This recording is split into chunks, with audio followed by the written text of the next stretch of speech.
Buenos días. Quisiera antes de comenzar la conferencia agradecer a la presidencia de la Sociedad Cubana de Imagenología y a los organizadores del evento por invitarme a dar esta conferencia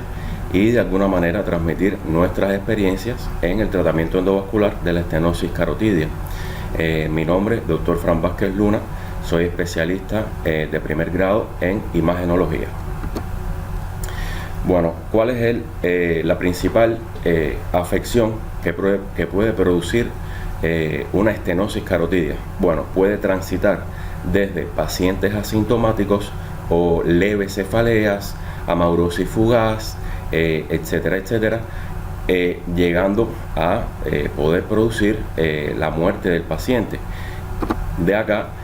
sacamos algunas estadísticas y tomamos como referencia, por ejemplo, en los Estados Unidos ocurren 795.000 ictus cada año. De ellos, o sea, que pueden ser hemorrágicos o isquémicos, de ellos el 85% es isquémico. Fíjense qué por ciento tan alto. Entonces, de estos pacientes, podemos decir que alguien sufre un ictus en este país cada 45 segundos. Por lo tanto, es la quinta causa de muerte. Pudiendo decir que alguien muere a causa de un ictus cada 4 segundos. Constituye también la primera causa de discapacidad en este país, con las subsiguientes gastos en la vida familiar, social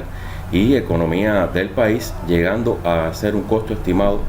de 33 billones de dólares al año a consecuencia de esta enfermedad. Ahora, en nuestro país, en Cuba, el ictus isquémico, el ictus de manera general, constituye la tercera causa de muerte y la primera causa de discapacidad en el adulto. Además, es la segunda causa de demencia, y estadísticas del 2016 señalan un total de 8.347 muertes por ictus. De aquí la importancia que requiere los tratamientos, tanto no invasivos como invasivos, en la prevención de la ocurrencia de un ictus cerebral. Dentro de los tratamientos no invasivos vamos a tener pues los tratamientos antiagregantes, la antiagregación que realizamos de manera pasiva con clopidogrel, aspirina, observación de la evolución del paciente. Pero ¿qué sucede? Que muchas veces en el momento del diagnóstico ya el paciente ha tenido alguna sintomatología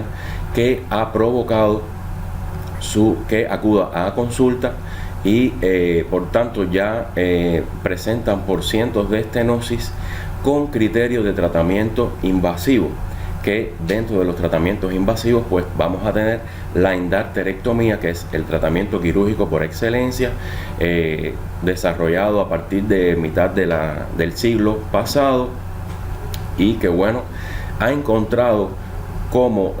terapia digamos alternativa la angioplastia carotidia, la cual con el desarrollo de la radiología intervencionista y de los procederes intervencionistas vasculares, pues también se ha ido especializando y se ha ido desarrollando. Y a continuación hablaremos un poco sobre la evolución que ha tenido esta subespecialidad o este tratamiento específicamente. Bueno, esto ha sido motivo de debate ampliamente en toda la literatura revisada y en todos los congresos, tanto de radiología intervencionista como de neuroradiología y neurocirugía, si un paciente debe recibir tratamiento por vía convencional, o sea, una endarterectomía, y vean que vamos a utilizar sus siglas en inglés, CEA y CAS. Fíjense solamente en esta imagen que estamos mostrando que la invasividad del tratamiento convencional, del tratamiento quirúrgico, hay que hacer un stop en la circulación por esta vía carotidia bueno, para realizar el curetaje de las placas existentes, mientras que a través de la inserción, una pequeña punción femoral y la inserción de un sistema de catéteres guía y sistemas de stent y balón,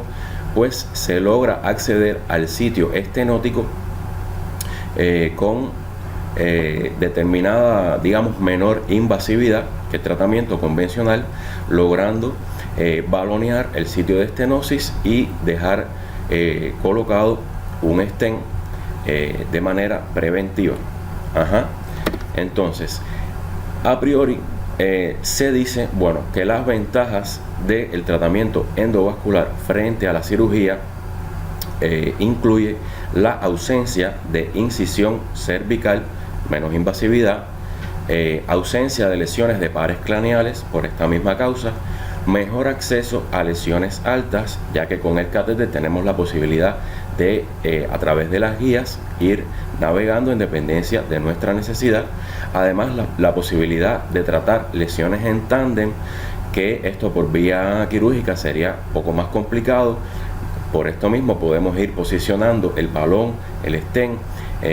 según las necesidades del paciente, y también se puede tratar la enfermedad multivaso. Además, solo con una anestesia local se puede realizar el procedimiento, aunque sí es necesario en algún que otro caso el asesoramiento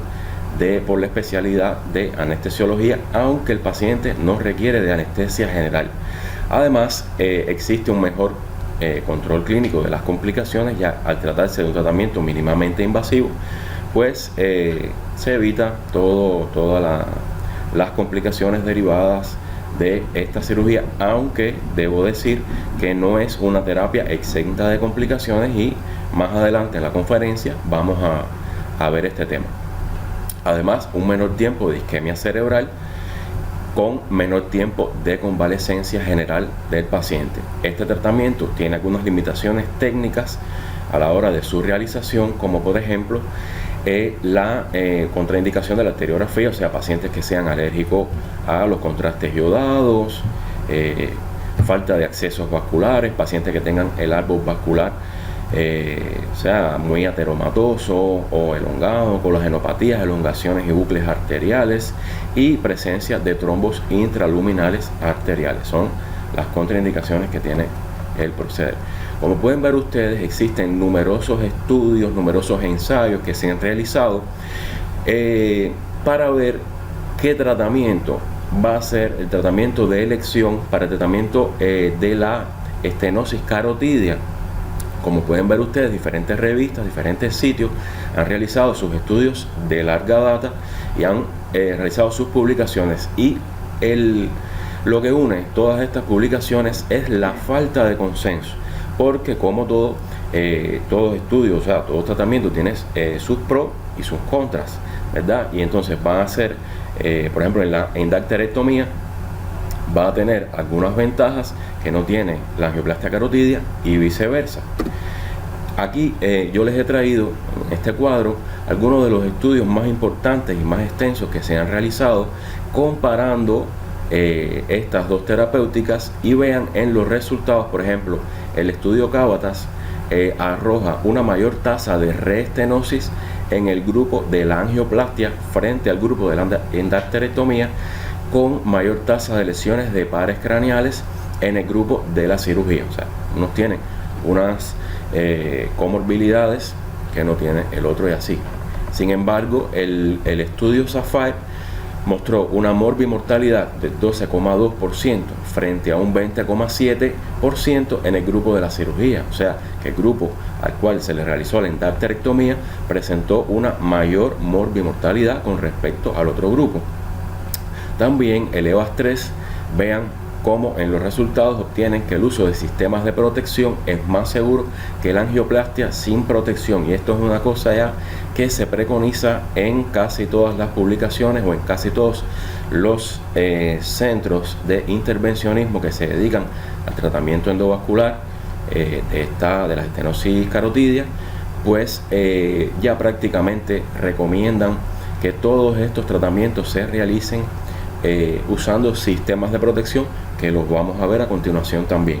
Ahora, el estudio SPACE mostró la no inferioridad de la angioplastia con stent frente a la endacterectomía, y casi todos estos grandes estudios coinciden en este punto. o sea, a la no inferioridad de la angioplastia frente a la endarterectomía,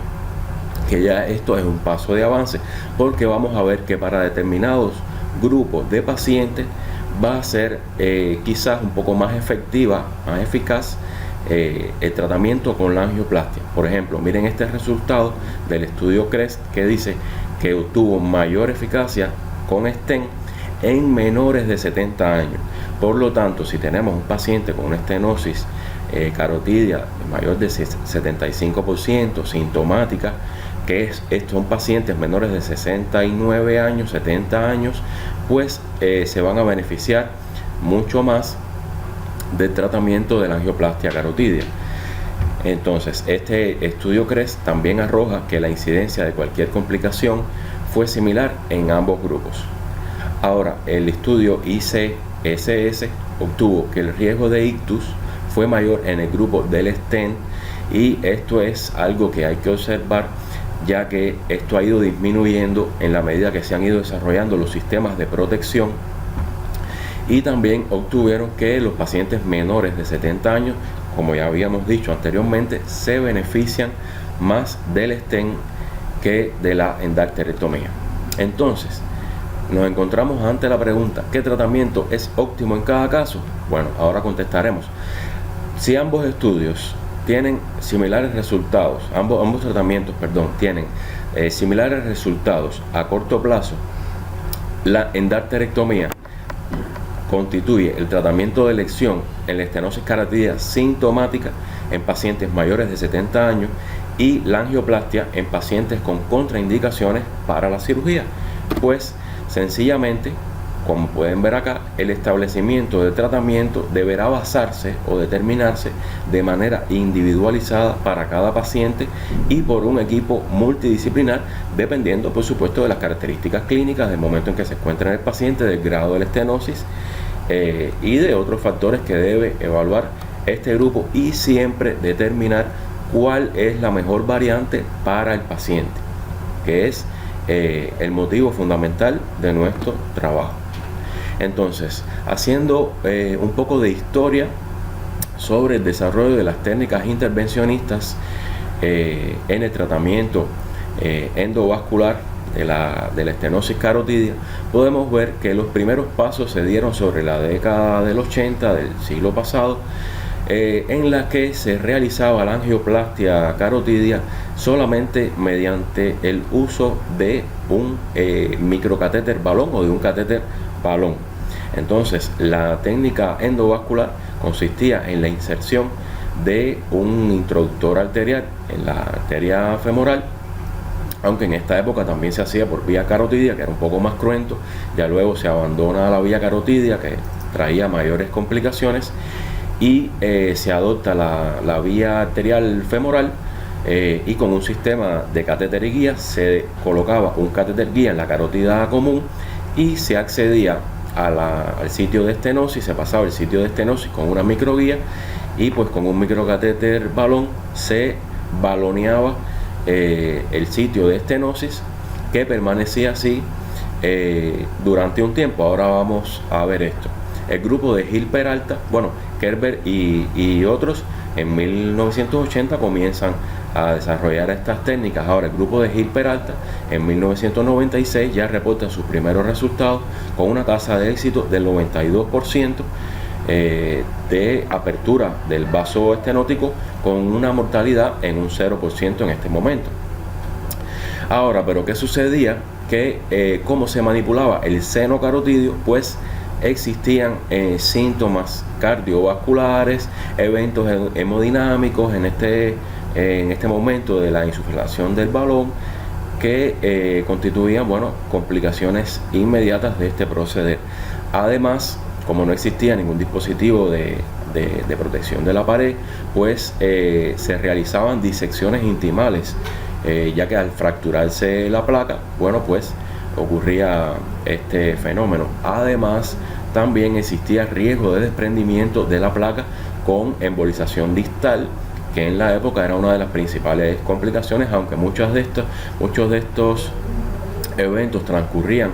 de manera silente o de manera asintomática para el paciente, ya en años posteriores y con la realización de Doppler transcraneal durante el proceso de la angioplastia, sí se pudo demostrar que ocurrían eventos de embolizaciones silentes, y cuando se les realizaban ya luego de la angioplastia a estos pacientes las técnicas por resonancia magnética de difusión, pues se demostraba que, o sea, mapa de C, etcétera, se veía que sí habían ocurrido microinfartos cerebrales. Además, ya cuando se realizaba el estudio al año, a los 3 años, pues se demostró que existía una alta tasa de reestenosis al año, con necesidad de realizar una nueva angioplastia a este paciente. Ahora, con el avance del tiempo y el desarrollo de las técnicas intervencionistas endovasculares, pues ya se comienzan a posicionar los stents o las mallas metálicas en el sitio donde se realizaba la angioplastia, que en un momento inicial estas mallas o estos stents eran solamente balón hinchable, ¿no? O balón desprendible. Había que insuflar el balón para que se adhiriera el stent a las paredes del vaso. Ya luego se desarrollaron los stents autoexpandibles. Incluso al principio entonces los que se ponían eran stents de mallas anchas, y ya luego pues la fabricación de estos dispositivos se fue especializando, y en este momento, bueno, están los stents de malla cerrada, los stents activos, liberadores de fármacos, etcétera, etcétera. Y bueno, ya con el uso de estos dispositivos pues disminuyó el riesgo de desprendimiento de la placa, porque constituía un mecanismo de protección. Además, estos eventos de disección intimal que existían pues ya fueron cayendo, y además, como que los stents son dispositivos que tienen fuerza radial, pues disminuyeron mucho también las tasas de reestenosis tardías. Ahora, con el desarrollo de los sistemas de seguridad, pues ya la angioplastia carotidia pues toma una nueva connotación, y al punto que los grupos intervencionistas ya recomiendan no realizar este proceder sin sistemas de protección, los cuales pueden estar constituidos por el uso de un catéter guía con balón, oclusión de la carótida común y de la carótida externa. ¿Con qué objetivo se realiza esto? Pues con el objetivo de invertir el flujo, y a la hora de realizar la angioplastia con la colocación del stent, pues los detritos que se liberan en este momento no vayan hacia la circulación cerebral y se dirijan en sentido contrario. Y además de esto, se usa el sistema de filtros, que como vamos a ver a continuación, existen en el mercado diferentes tipos de filtros, y este que mostramos acá, que parece se asemeja a una sombrilla, pues colocado en una porción más distal de la carótida interna, pues va a recoger gran parte de estas partículas, de estos fragmentos, de estos detritos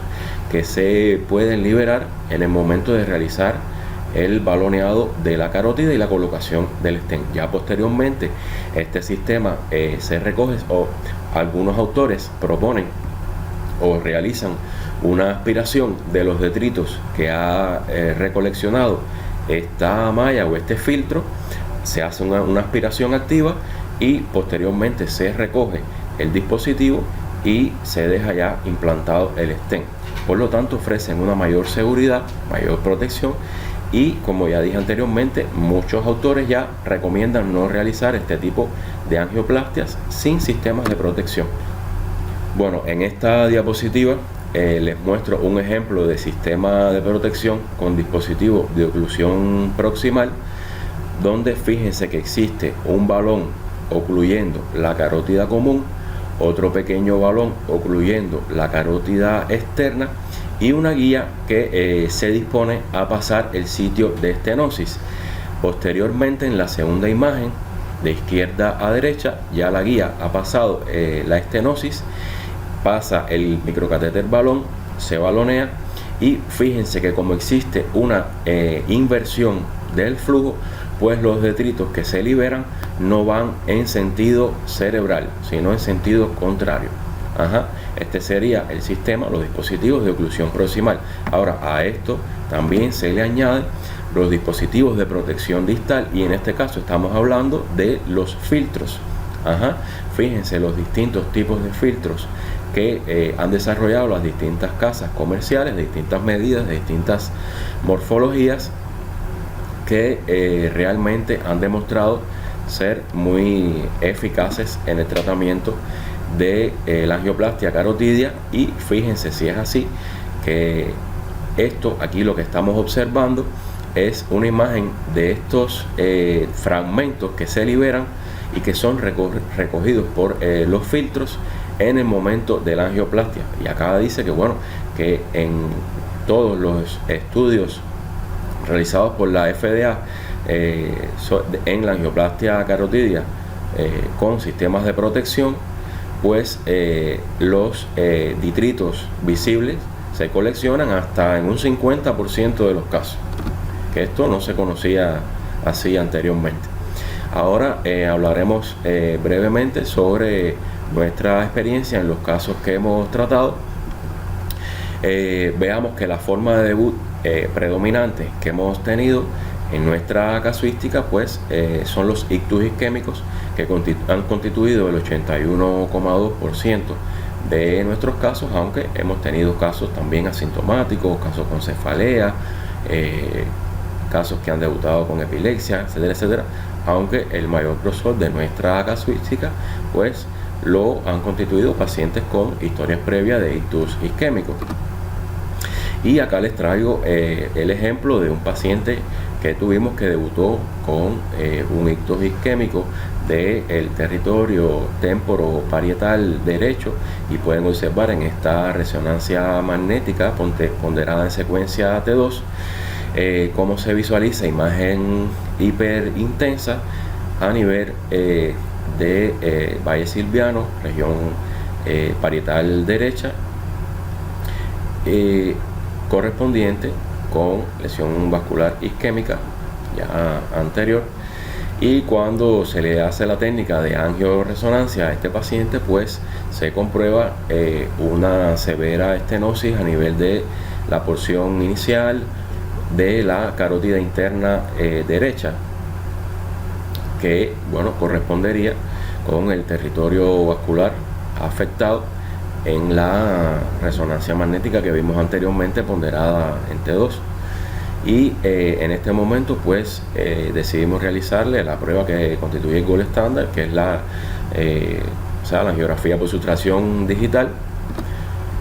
y nos encontramos que se observa a nivel del ostium, a nivel de la sección, la parte inicial de la carótida interna derecha, pues una severa estenosis mayor de un 80%, según un 80-90% de la carótida interna derecha, con una placa que, si ustedes se dan cuenta donde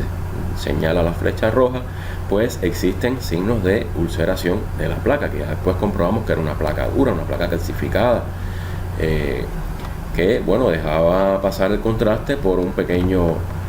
desfiladero. En este caso, la técnica intervencionista, bueno, pues con una colocación de un introductor arterial en la arteria femoral, pues nos permitió el paso a través del sistema vascular, donde colocamos un catéter guía en la carótida común derecha, realizamos un primer baloneado con un balón de pequeño grosor, digamos de un 2,5, 2 milímetros de diámetro, para poder realizar una predilatación del sitio que nos permitiera pasar el sistema de liberación del stent. En este caso utilizamos un stent autoexpandible de Boston, un Wall stent, y que bueno, como es un stent autoexpandible, pues su fuerza radial no va a ser tanta como en estos stent, que son balón expandible. Por lo tanto, en un segundo momento, deliberado el stent, pues nos fue necesario realizar un baloneado del stent para lograr la apertura del stent al diámetro que nosotros considerábamos que era correcto para este paciente. Incluso así, fíjense ustedes cómo queda una muesca en la pared arterial, que era una placa tan dura que nos fue muy dificultoso lograr realizarle la apertura total. Pero bueno, así o sea, fue efectivo el tratamiento y el paciente clínicamente sin complicaciones. Dentro de las principales afecciones asociadas a los eventos de estenosis carotidia, pues en nuestra casuística, más de un 65% encontramos pacientes dislipidémicos, aunque también el hábito de fumar, la diabetes mellitus y la hipertensión arterial fueron las más frecuentemente halladas en nuestros grupos. Y ahora les voy a poner el ejemplo de una angiografía por sustracción digital realizada a una paciente con una estenosis severa de la carótida interna derecha. Fíjense que en esta proyección que yo les muestro, pues existe un pequeño desfiladero por donde está pasando el contraste. Significa que aquí existe una placa concéntrica que está produciendo una severa estenosis entre un 80 y un 90%, y que era susceptible de tratamiento, bueno, por vía endovascular. En este caso, igual, cuando le realizamos el control de los vasos cerebrales, pues existe un ligero déficit de llenado de los vasos cerebrales a causa de esta misma estenosis. Y comprueben ustedes que posterior a la apertura del vaso con el stent, que se puede observar en la imagen de la izquierda, pues los vasos cerebrales se llenan con mucha más, se hacen mucho más evidentes. Ahora, sobre esto quiero alertar sobre un tema, y es que hay que tener mucho cuidado con el aumento del flujo cerebral post angioplastia, porque puede ocurrir una complicación que se conoce como síndrome de hemorragia por reperfusión, y por esto es tan importante en nuestros pacientes siempre 24 o 48 horas antes de realizar la angioplastia carotidia, pues les vamos a realizar un test de reserva hemodinámica para ver que también se adapta ese cerebro en relación al flujo cerebral que está recibiendo, y ante la presencia de un aumento o un potencial aumento del flujo cerebral, pues cómo reaccionaría ese cerebro. En nuestro caso lo realizamos en coordinación con los intensivistas, ya que le realizamos un test de apnea y posteriormente a esto un Doppler transcranial para ver cómo se comporta ante la elevación de los niveles de CO2 cerebral, pues cómo se comporta la velocidad de flujos cerebrales en distintas localizaciones antes del test de apnea y posterior al test de apnea. En otros autores, quizás con un poco más de disponibilidad de recursos, pues lo realizan con la acetazolamida, y se realiza un SPECT cerebral antes y después para evaluar la reactividad vascular cerebral y ver que también responde este cerebro a los cambios de flujo. En este caso tenemos que tener muy presente que ante una reserva hemodinámica cerebral conservada, pues se puede realizar una apertura total del vaso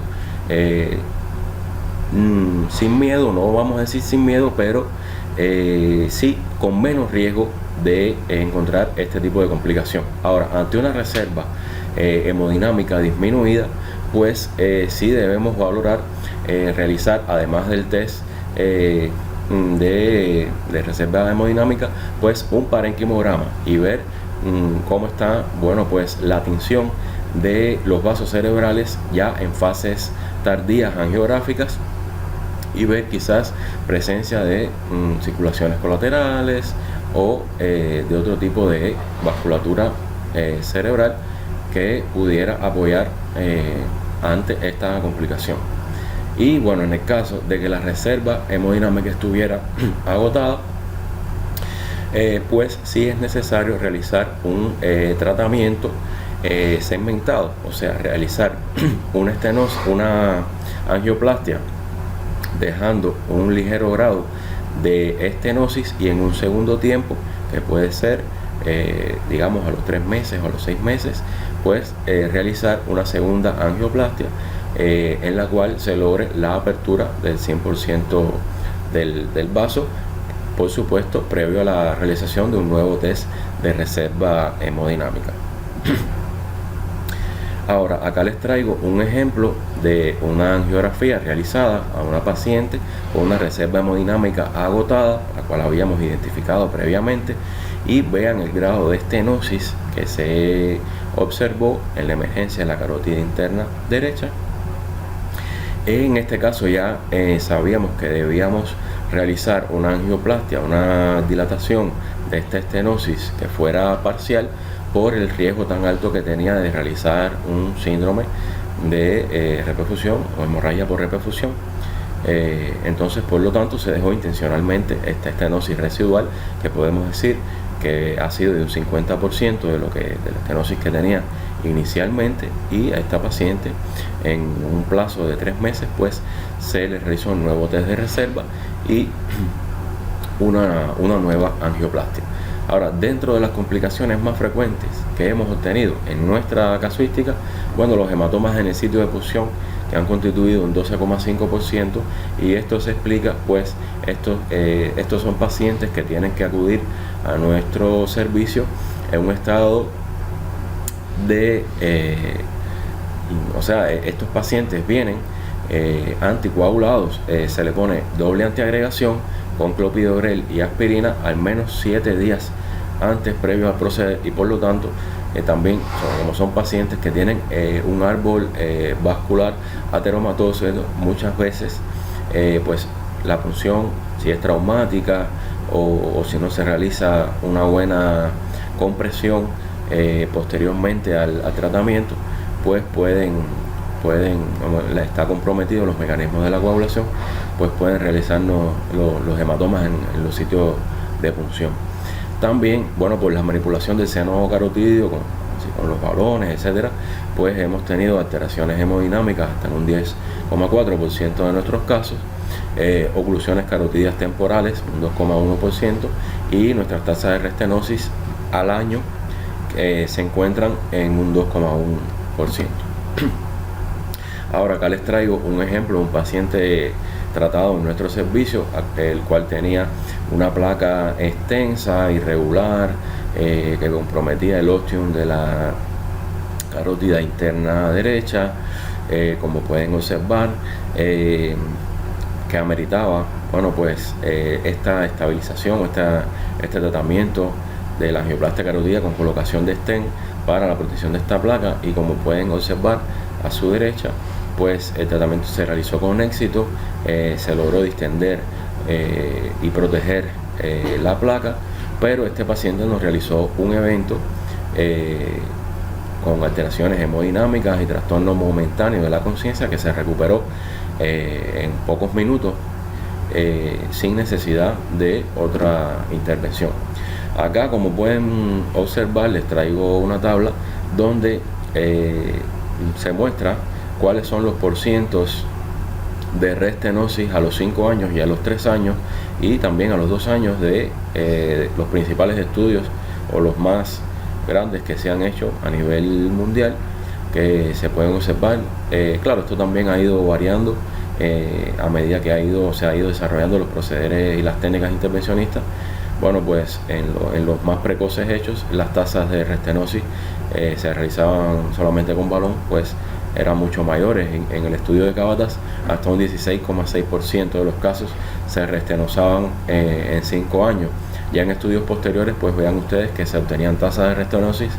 de un 3% en 3 años, en el caso de Sapphire,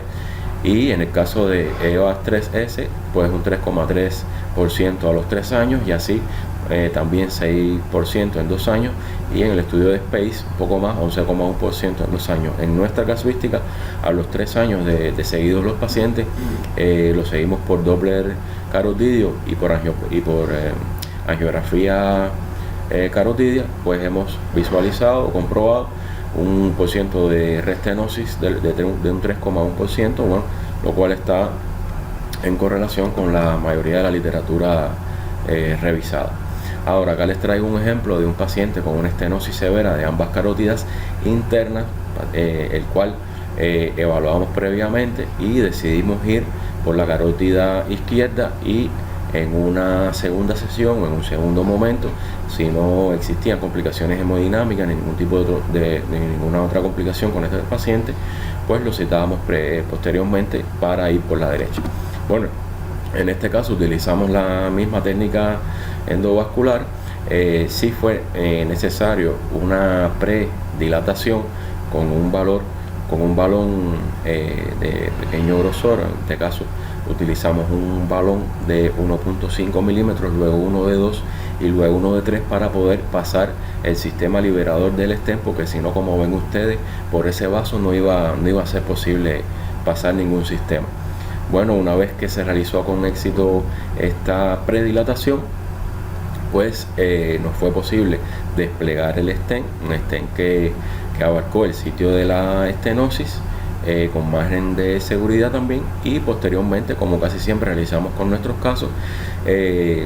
la dilatación con balón del stent. Sí debo decir que hemos utilizado sistemas de protección, aunque no con mucha frecuencia, por un tema principalmente de disponibilidad, aunque no hemos afortunadamente obtenido consecuencias fatales con los casos que hemos tratado hasta el momento. Ahora, acá les traigo una paciente que tenía una estenosis carotidia sintomática de aproximadamente mayor de un 70% de la carótida interna izquierda a nivel de su emergencia, que como pueden ver ustedes, tenía una angulación pues muy marcada, muy aguda, de los segmentos iniciales, el segmento cervical de la carótida interna, que nos presentó un problema cuando desplegamos el stent, que se adhirió a la pared del vaso, pues provocó un vasoespasmo severo y se ocluyó la carótida interna a nivel de esa angulación tan aguda que nos hacía. Y lo que tuvimos la fortuna de que, como teníamos una guía colocada en posición distal, pues a través de esta guía y pudimos pasar un balón a los segmentos más distales y fuimos baloneando segmentariamente esta carótida hasta que también ayudados por nimodipino, vasodilatadores arteriales in situ, pues logramos realizar la apertura de la carótida y comprobamos posteriormente que los vasos cerebrales estaban abiertos. En este caso no se ve la cerebral anterior izquierda, porque si en esta paciente existía una hipoplasia de la misma. Y acá les traigo unas imágenes comparativas de cómo estaba el caso antes del tratamiento y posterior al tratamiento. Esto es un pequeño paréntesis que vamos a hacer. No era un paciente que tenía una estenosis, este era un paciente muy joven que recibió heridas por armas blancas en la región del cuello, que le provocaron una fístula arteriovenosa del sistema carotidio yugular, y que bueno, como teníamos disponible este stent recubierto con una capa de PTFE, pues una vez identificado geográficamente el sitio de la fístula, pues le colocamos este stent recubierto, lo desplegamos. Este era un stent balón desprendible, balón hinchable, y logramos realizar el cierre del sitio fistuloso con muy buen resultado. Ahora, nuestras perspectivas futuras, ¿cuáles son? Bueno, pues incrementar la casuística de las angioplastias carotidias con stent y uso de filtros pensamos que esta es una terapéutica que no está quizás muy ampliamente difundida en nuestro medio, quizás por desconocimiento de que se realice el proceder acá, ya que son escasos centros en los que se realiza en este momento. Uno de nuestros objetivos es que se pueda ampliar a otros centros, colaborar con otros centros para que este tratamiento, bueno, pues también se pueda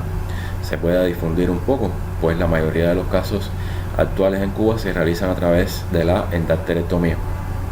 Además, tenemos que continuar adquiriendo experiencia con los sistemas de protección, que hemos utilizado muy pocos en realidad, y nuestro deseo de colaboración con otros centros de salud para expandir el tratamiento endovascular de la estenosis carotidia. Bueno, a modo de conclusiones podemos decir que nuestro grupo de intervencionismo ya tiene una experiencia adquirida en el tratamiento endovascular de la estenosis carotidia, que nuestras tasas de movilidad y mortalidad son bajas y los resultados son comparables a los revisados en la literatura.